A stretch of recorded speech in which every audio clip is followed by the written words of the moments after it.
Welcome to the TÜV SÜD Insight at World Hydrogen Week. Today with us we have Ms. Diep Nguyen Van Houtte, and she is a senior manager at the International Finance Corporation, part of the World Bank. Welcome, Diep. Pleasure to be here. Thank you. So just to start our conversation, I would like to ask you, what has been your personal journey into hydrogen? What brought you to the hydrogen topic?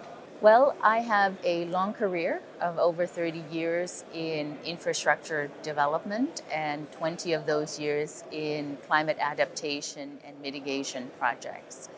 At the IFC, over the last 5 years, as we were looking into how to decarbonize the hard to abate sectors, we could not ignore the role of green hydrogen in decarbonization.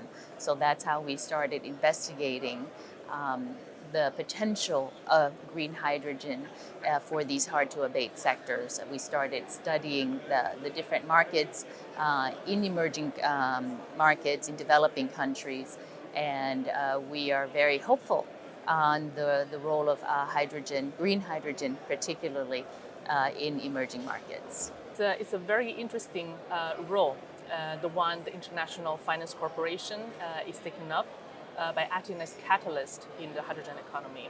So my question here is, what is your view on the impact of hydrogen economy on the emerging markets? You're absolutely right. At the IFC, we like to say that we create markets.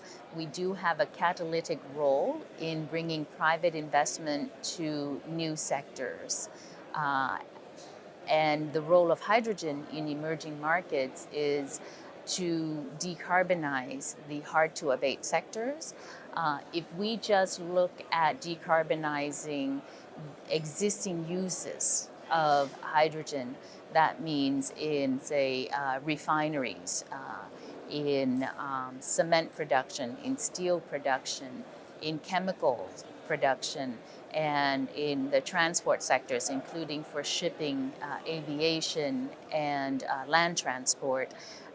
Just those uses alone will use up all of the current capacity for electrolyzers and renewable energy. And in fact, we don't have sufficient supply of renewable energy and electrolyzers in the world today to address the existing uses. So the demand is enormous, and of course that means there's significant potential for green hydrogen development in emerging markets. Yes, and as I understand, the scope for your investment is a global scope, right? Absolutely.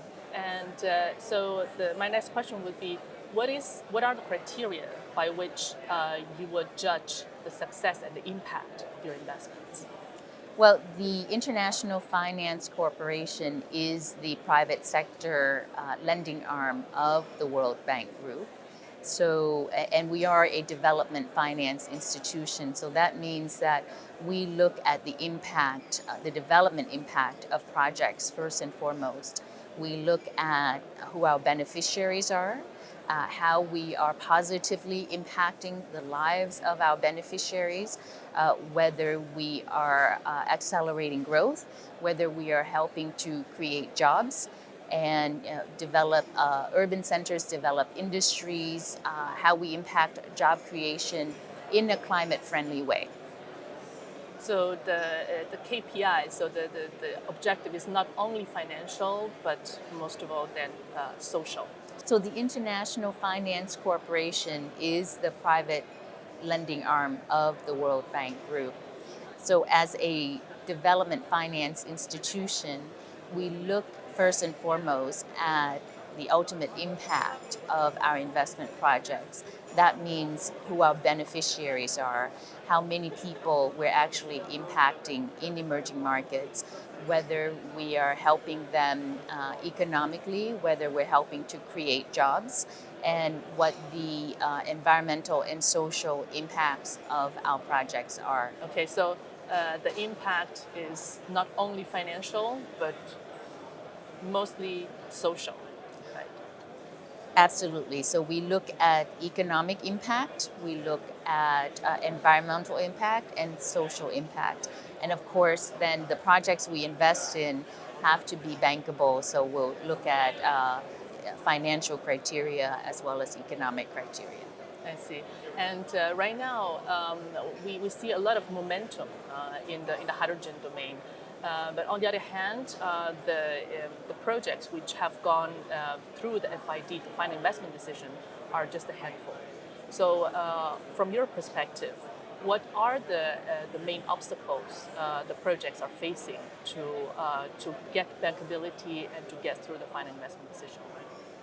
Well, I think one of the key criterion that we look at today is the quality of the off-taker, as well as the length of the offtake contract. So getting quality offtake contracts for a longer term, say 20 to 25 years, is a major challenge for green hydrogen projects. So offtake as the main determinant for the FID. Well, there are many criteria that we look at. We look at the quality of the off-taker and the off-take contract. We also look at the credit worthiness of the developer, the financiers. We look at supply and demand, and we look at the enabling environment, including the stability of the legal and regulatory framework and pricing risks. Yeah, these are all very important elements which concur to the final investment decision. Then my question is, from your perspective, where do you see the highest potential? In which market do you see the highest potential for the hydrogen projects to go forward and to be implemented? Well, there are many exciting green hydrogen projects all around the world. The most mature projects are in developed markets such as the United States, Europe, Australia, and China. However, there are many exciting projects in emerging markets as well. There are projects in Latin America, including Chile, Brazil, Colombia, Uruguay, Costa Rica, Paraguay, Barbados that we're looking at, to name just a few. The list is not exhaustive. There are many exciting projects in Africa, including in Morocco, Egypt, Kenya, South Africa, Namibia, to name a few. And India is also a large market with huge potential for green hydrogen. This sounds very promising, very interesting. So thank you very much, Diep, for being part of our interviews. And I'm looking forward to seeing the hydrogen economy as a reality. And thank you. As do I, and the IFC is ready to support.